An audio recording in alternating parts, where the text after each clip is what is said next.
প্রিয় বন্ধুরা, আজকে দেখাবো কিভাবে স্ক্রিনে প্রদর্শিত পাসপোর্ট সাইজ ছবি আপনার নিজের স্মার্টফোন দিয়ে তৈরি করতে পারবেন। তো সেই বিষয়টা আমি দেখাবো। আর স্কিপ করবেন বা টেনে টেনে দেখবেন না, তাহলে বুঝতে পারবেন না। আর যদি আমার ভিডিওটি ভালো লাগে তাহলে অবশ্যই সাবস্ক্রাইব করে পাশে থাকবেন। তো প্রথমে আমরা যে কাজটি করব সেটা হলো আমরা একটি ব্রাউজার ওপেন করব। সেই ব্রাউজারটা হলো ক্রোম ব্রাউজার। ক্রোম ব্রাউজারে আমরা সার্চ বারে লিখব CUTOUT। কাট আউট লিখতেই দেখেন নিচে একটি লিঙ্ক চলে এসেছে, কাট আউট প্রো। আমরা কাট আউট প্রোতে ক্লিক করব।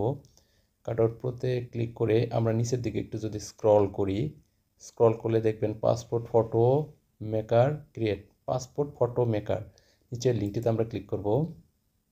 ক্লিক করলে দেখুন এখানে আপলোড ইমেজ লেখা আছে। আমরা আপলোড ইমেজে ক্লিক করব। ক্লিক করলে আমার গ্যালারিতে শো করবে। তো এখানে আমি ছবি সিলেক্ট করে দিয়েছি। সিলেক্ট করার সাথে সাথে দেখুন ছবিটি স্ক্রিনে প্রদর্শন করতেছে।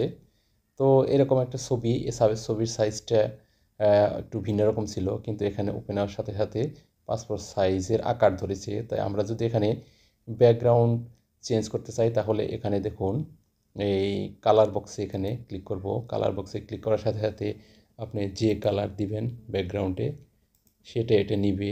নেভি ব্লু, ইয়েলো, হোয়াইট, আপনি যে কালার দিবেন এর ব্যাকগ্রাউন্ডটা ঠিক তাই হবো।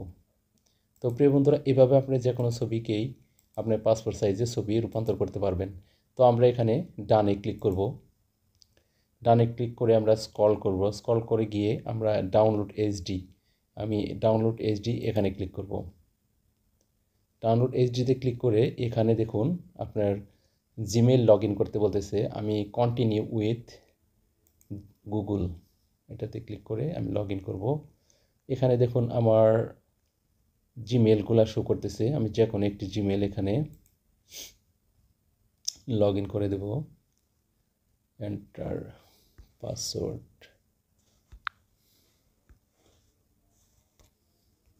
SUP 1983।